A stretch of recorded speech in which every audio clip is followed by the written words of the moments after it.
J'ai entendu le chirurgien qui a dit « elle me pète entre les mains ». Et puis d'un seul coup, je suis sortie de mon corps. Je me suis trouvée donc au plafond. Flottant au-dessus du lit.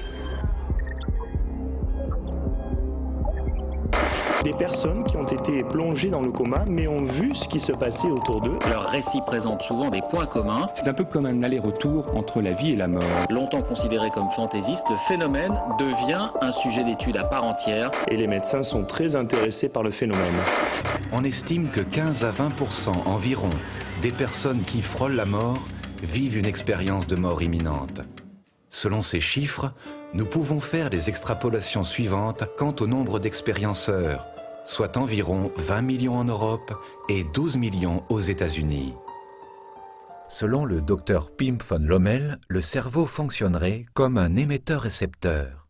Je compare ça à une télévision, une radio ou un téléphone mobile. Le programme que l'on voit à la télévision est reçu par le poste et non pas produit par lui. Donc l'information reçue par un mobile, une radio, télévision ou un ordinateur, ils reçoivent cette information et la codent sous forme d'ondes électromagnétiques.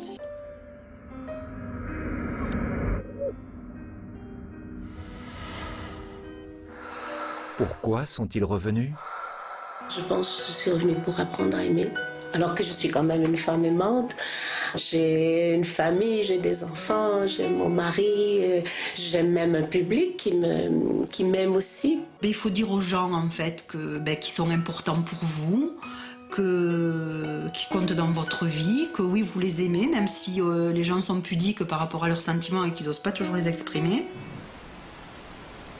Qu'ont-ils retenu de cette expérience? Ça m'apporte une vision différente dans mon métier du départ des patients dans le coma ou des mourants dans les services de réanimation. Je crois que je les regarderai d'une autre façon. Est-ce qu'on peut tranquillement, comme le Petit Prince, aller à la mort en sachant que c'est difficile puisqu'on va quitter les siens, mais en sachant que c'est pas forcément cette castration ultime qu'on a voulu nous faire croire? Sommes-nous prêts en France à prendre au sérieux les témoignages et à accueillir un protocole de recherche? Je pense vraiment que c'est le moment. En plus de ça, beaucoup des médecins qui travaillent à Timone n'attendent que ça.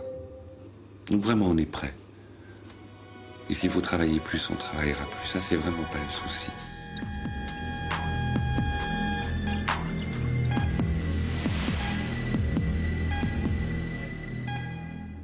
Faux départ, un film documentaire de Sonia Barkala, disponible en DVD et VOD.